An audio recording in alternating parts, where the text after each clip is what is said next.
రాష్ట్రంలో శ్రమజీవులు ఎవరైతే ఉన్నారో సంపదను సృష్టించేటటువంటి అసంఘటిత రంగ కార్మికుల నుంచి కాంట్రాక్ట్ అవుట్ సోర్సింగ్ స్కీమ్ వర్కర్లు ఎవరైతే ఉన్నారో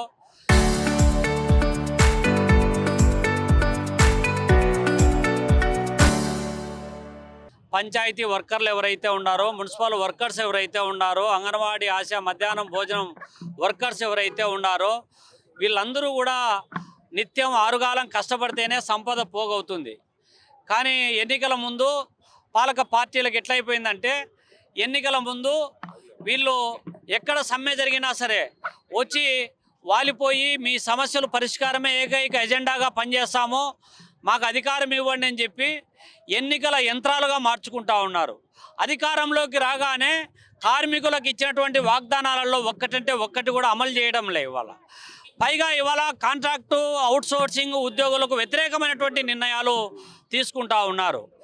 ఇవాళ ఏ దశకు దిగజారుతూ ఉన్నారంటే ఎక్కడైనా గ్రామీణ ప్రాంతాల్లో దశాబ్దాల తరబడి పనిచేసేటటువంటి అంగన్వాడీలో ఆశాలు, చిరుద్యోగులు, ఆ ఉద్యోగమే జీవనాధారంగా పనిచేసేటువంటి వాళ్ళు లోకల్గా ఉన్నటువంటి అధికార పార్టీ నేతలు ఒకరిని తొలగిస్తే ఇంకొకరికి ఉద్యోగం ఇచ్చి అమ్ముకోవచ్చు అనేటువంటి దౌర్భాగ్య స్థితి నెలకొంటా ఉంది. గ్రామీణ ప్రాంతాలలో వేధింపులు ఎక్కువైపోతూ ఉన్నాయి. డైరెక్ట్గా పొలిటికల్ ప్రెజరు పెరిగిపోతూ ఉంది.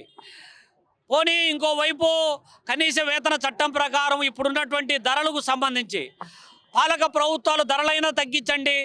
ఇవాళ పప్పు దినుసులు మొదలుకొని అన్ని రకాల వస్తువులు ధరలు పెరుగుతూ ఉన్నాయి. విద్యా వైద్యం ఖరీదైనటువంటి వస్తువుగా మారిపోయింది. ఎక్కడే కానీ ధరల భారం తగ్గించేటువంటి పరిస్థితి ఇవాళ పాలక ప్రభుత్వం లేదు. వేతన చట్టం ఏం చెబుతుంది? ఇవాళ ధరలకు అనుగుణంగా వేతనాలు పెంచాలని చెప్పి కనీస వేతన చట్టం ప్రకారము దాన్ని సిఫారసు చేయాల్సినటువంటి బాధ్యత పాలక ప్రభుత్వం పైన ఉంది. కానీ ఆ సిఫారసుల కోసం కమిటీలు నియమించరు, దాంట్లో జాప్యం జరుగుతూ ఉంది. ఇంకోవైపు అనేక మంది ఇవాళ కాంట్రాక్ట్ అవుట్సోర్సింగ్ ఏజెన్సీలుగా నడుపుతున్నటువంటి వాళ్ళు అక్కడేమో కార్మికుల నుంచి పిఎఫ్ కట్ చేస్తూ ఉన్నట్లు, ఈఎస్ఐ కట్ చేస్తూ ఉన్నట్లు, లేకపోతే ఇంకొకటి కట్ చేస్తూ ఉన్నట్లు లెక్కలు చూపుతూ ఉన్నారు. కానీ వాళ్ళ బొక్కసం నింపుకుంటూ ఉన్నారు తప్ప ఎక్కడే కానీ కటింగులలో అవి జమలు చేసేటువంటి పరిస్థితి ఇవాళ లేదు. కాబట్టి పాలక ప్రభుత్వాలు ఈ కనీస వేతన చట్టం అమలు చేయాలి, సమాన పనికి సమాన వేతనం అమలు చేయాలి. ఆ విధమైనటువంటి చర్యలు తీసుకోకపోతే ఈరోజు ఏఐటీయూసీ నేతృత్వంలో తలపెట్టినటువంటి రాష్ట్ర వ్యాప్త ఉద్యమము ఇవాళ నిన్నటి నుంచి ప్రారంభమైనటువంటి అసెంబ్లీ సెషన్స్లో ఈ అంశాలు ఈ ప్రాంతాల నుంచి ఎన్నిక కాబడినటువంటి ప్రజాప్రతినిధులు మీకు నోర్లుంటే, మీకు ఏదైనా చెవులుంటే వీళ్ళ ఘోషను ఇవాళ చట్టసభల్లో వినిపిస్తారని చెప్పి ఈ సందర్భంగా డిమాండ్ చేస్తూ ఉన్నాం. అట్లా కాని పక్షంలో ప్రజాక్షేత్రంలో మిమ్మల్ని దోషులుగా నిలబెట్టేటువంటి పరిస్థితి వరకు తీసుకురావద్దని చెప్పి హెచ్చరిస్తూ ఉన్నాం. ఏఐటీయూసీ రాష్ట్ర సమితి పిలుపు మేరకు రాష్ట్ర వ్యాప్తంగా అన్ని జిల్లా కలెక్టరేట్ల ఎదుట ఏఐటీయూసీ అనుబంధ రంగ కార్మిక సంఘాల ఆధ్వర్యంలో కనీస వేతనం 26,000 రూపాయలు ఇవ్వాలని, కాంట్రాక్టు అవుట్సోర్సింగ్ కార్మికులను పర్మనెంట్ చేయాలని, స్కీమ్ వర్కర్లైన ఆశా అంగన్వాడీ మధ్యాహ్న భోజన కార్మికులను ప్రభుత్వ ఉద్యోగులుగా గుర్తించాలని, అట్లాగే పంచాయతీ మున్సిపాలిటీలలో పనిచేసేటువంటి కార్మికులకు వేతనాలు పెంచాలని, వారికి ఈఎస్ఐ పిఎఫ్ సౌకర్యాలను సక్రమంగా అమలు చేయాలని డిమాండ్ చేస్తూ ఆందోళన కార్యక్రమానికి పిలిపివ్వడం జరిగింది. అందులో భాగంగా కడప కలెక్టరేట్ కార్యాలయం ఎదుట ఈ కార్యక్రమాన్ని నిర్వహించడం జరుగుతూ ఉంది. చంద్రబాబు నాయుడిని ఈ రాష్ట్రంలో కార్మిక వర్గం ఒకటే ప్రశ్నిస్తూ ఉంది. చంద్రబాబు నాయుడు గారు, మీరు ఎన్నికలకు ముందు ఏ వాగ్దానాలు అయితే చేశారో ఆ వాగ్దానాలు అమలు చేయాలని చెప్పేసి కార్మిక వర్గం మిమ్మల్ని కోరుతూ ఉంది. ఎన్నికల ముందు అంగన్వాడీలు సమ్మె చేస్తే అంగన్వాడీ కేంద్రాలకు వచ్చారు.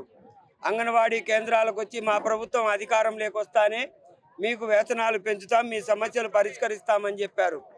ఆశాలు సమ్మె చేశారు. ఆశాలకు సంబంధించినటువంటి సమస్యలు పరిష్కరిస్తాం, మెరుగైనటువంటి వేతనాలు ఇస్తాం, ఉద్యోగానికి భద్రత ఇస్తాం అని చెప్పారు. అట్లాగే ఈ రాష్ట్రంలో ఉన్నటువంటి కాంట్రాక్ట్ అవుట్సోర్సింగ్ కార్మికులందరినీ పర్మనెంట్ చేస్తామని చెప్పేసి వాగ్దానం చేశారు. పంచాయతీ కార్మికులందరినీ పర్మనెంట్ చేస్తామన్నారు. హాస్పిటల్స్లో పనిచేసేటువంటి శానిటేషన్ వర్కర్స్ని అందరికీ వేతనాలు పెంచి పర్మనెంట్ చేస్తామని చెప్పారు. అవే మేము ఇప్పుడు అడుగుతా ఉన్నాం.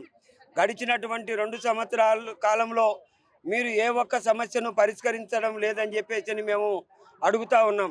ఈ రాష్ట్రంలో ఏ కార్మికుడికి కూడా ₹1 జీతం పెంచలే, ఏ కార్మికురాలికి కూడా ₹1 వేతనం పెంచింది లేదు. కానీ ఈ రాష్ట్రంలో అప్పులు మాత్రం కుప్పలు తెప్పలై పెరిగిపోతూ ఉన్నాయి. ఈ రాష్ట్రంలో నువ్వు అధికారంలో చేపట్టిన తర్వాత ఇప్పటి వరకు ప్రతి మంగళవారము నువ్వు 3,800 కోట్లు 4,000 కోట్లు అప్పు చేసుకుంటా ఉన్నావు.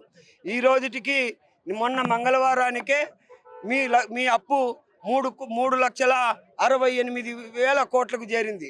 కానీ ఏ కార్మికుడికి కూడా ఈఎస్ఐ ఇచ్చింది లేదు, పిఎఫ్ ఇచ్చింది లేదు, ఏమే కానీ ఇచ్చింది లేదు. కానీ మీరు మాత్రం అప్పులు చేసుకొనేసి ఆ అప్పులన్నింటినీ దండుకొని దోచుకునేటువంటి వ్యవహారంలో నడుస్తున్నారని చెప్పేసి మేము అడుగుతా ఉన్నాం. ఆ కాంట్రాక్ట్ అవుట్సోర్సింగ్ కార్మికులు ఎందుకు పర్మనెంట్ చేయలే? ఎందుకు ఈ రాష్ట్రంలో కనీస వేతన చట్టాన్ని అమలు చేయలే? సమాన పనికి సమాన వేతనం ఇవ్వాలని చెప్పేసి సుప్రీంకోర్టు తీర్పిస్తే ఎందుకు దాన్ని ఈ రాష్ట్రంలో నువ్వు అమలు చేయలేకుండా అని చెప్పేసి మేము ప్రశ్నిస్తా ఉన్నాం. అందుకోసమనేసే కార్మిక వర్గం ఏకతాటిపైకి వచ్చింది. రేపు జరగబోయేటువంటి స్థానిక సంస్థల ఎన్నికల్లో కార్మిక వర్గం యొక్క తడాకా చూపిస్తుంది. నిన్ను, నీ పవన్ కళ్యాణ్, నీ కొడుకు లోకేష్ను అందరినీ శంకరగిరి మాన్యాలు పట్టించేదానికి కార్మిక వర్గం సన్నద్ధమయ్యే పోరాటాల్లోకి దిగింది.